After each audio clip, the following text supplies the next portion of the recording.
5 मौतें और एक घर, और हर जवाब के साथ खड़ा हो रहा नया सवाल। हैरान करने वाली बात यह है कि जैसे जैसे पुलिस एक सवाल का जवाब ढूंढ रही है, वैसे वैसे उसके सामने नया सवाल खड़ा हो रहा है। राजधानी रायपुर में एक ही परिवार के 5 लोगों की मौत ने पूरे तरह से शहर को हिला दिया है। आखिर इस घर में ऐसा क्या हुआ? 4 शव जमीन में पड़े हुए हैं, जबकि एक शव फंदे से लटका हुआ है। पूरे घर की जांच होती है, लेकिन न संघर्ष के निशान मिले, न जबरन घुसने का कोई सबूत मिला कि संभवतः शाहिद ने पहले अपने परिवार को जहर दिया और फिर खुद फांसी लगाकर आत्महत्या कर। जो लोग पहले कैमरे के सामने आकर ये बात कह रहे थे कि शाहिद कर्ज में है, वही लोग पुलिस के सामने अपने बयान बदल गए कि शाहिद कर्ज जरूर लेता था, लेकिन समय पर चुका देता था। घटना वाले दिन कुछ लोगों के बार बार घर में आने की बात भी सामने आई थी।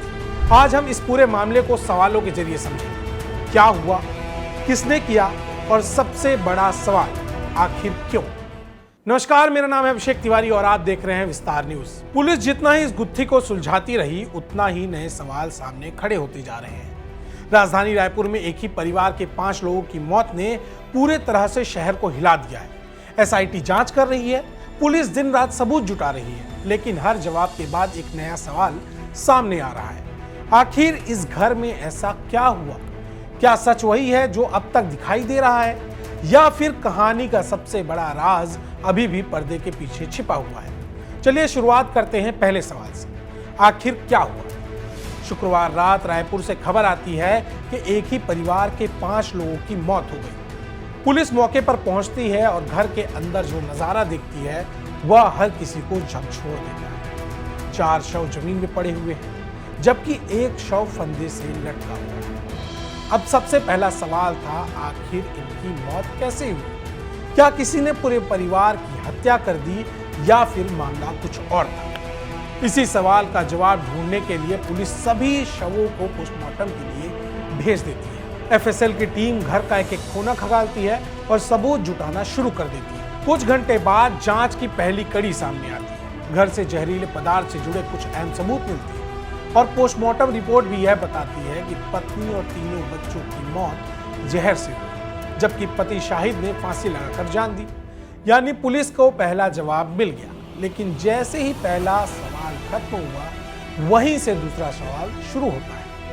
आखिर ये सब किया किसने? अब पुलिस इस सवाल का जवाब ढूंढने में जुट जाती है। पूरे घर की जांच होती है, लेकिन न संघर्ष के निशान मिले, न जबरन घुसने का कोई सबूत मिला, न ही सीसीटीवी में कोई संदिग्ध व्यक्ति घर में आता जाता दिखाई दिया। जांच में यह भी सामने आता है कि गुरुवार रात पूरा परिवार घर से बाहर ही नहीं निकला था और शाहिद आखिरी बार शुक्रवार सुबह 9:15 पर दिखाई दिया। इन सभी सबूतों के आधार पर पुलिस की शुरुआती जांच इस ओर इशारा करती है कि संभवतः शाहिद ने पहले अपने परिवार को जहर दिया और फिर खुद फांसी लगाकर आत्महत्या कर। लेकिन पुलिस अब भी इस निष्कर्ष को अंतिम नहीं मान रही है, क्योंकि इसके बाद सामने आता है पूरे केस का सबसे बड़ा सवाल।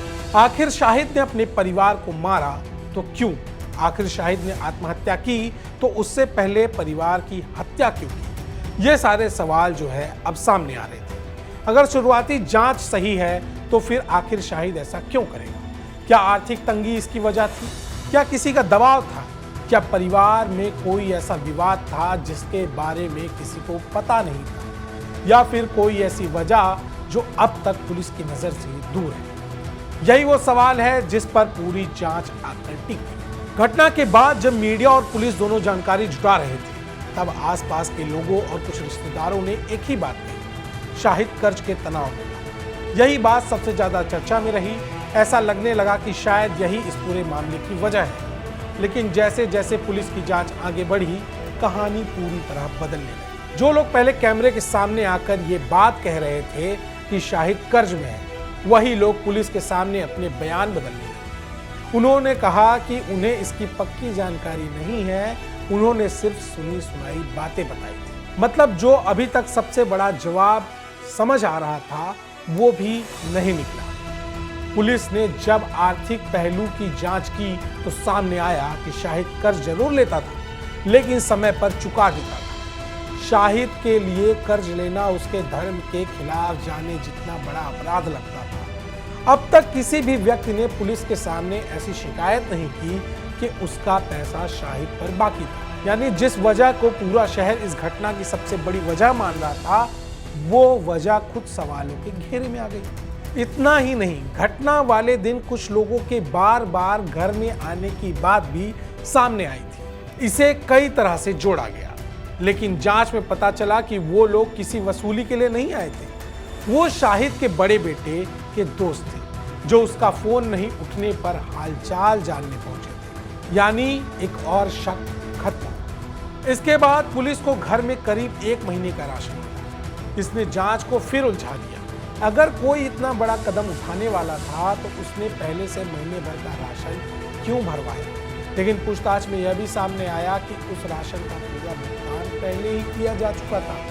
यानी ये एंगल भी फिलहाल किसी तरह से साफ वजह की ओर इशारा नहीं करता। अब स्थिति यह है कि मौत का तरीका लगभग साफ हो गया, लेकिन मौत की वजह अब भी सबसे बड़ा रहस्य बनी। एसआईटी लगातार हर कॉल रिकॉर्ड, हर डिजिटल सबूत, हर बयान और हर छोटी बड़ी जानकारी जोड़ रही है, क्योंकि इस पूरे केस की चाबी सिर्फ एक सवाल में छिपी है, आखिर क्यों? और जब तक इस क्यों का जवाब नहीं मिलता, तब तक इस मामले को पूरी तरह सुलझा हुआ नहीं माना जा सकता। अब देखना होगा कि पुलिस इस रहस्य से कब पर्दा उठाती है, और क्या इसके बाद कहानी खत्म होगी या फिर इस केस में कोई ऐसा नया खुलासा होगा जो अब तक पूरी कहानी को ही बदल देगा।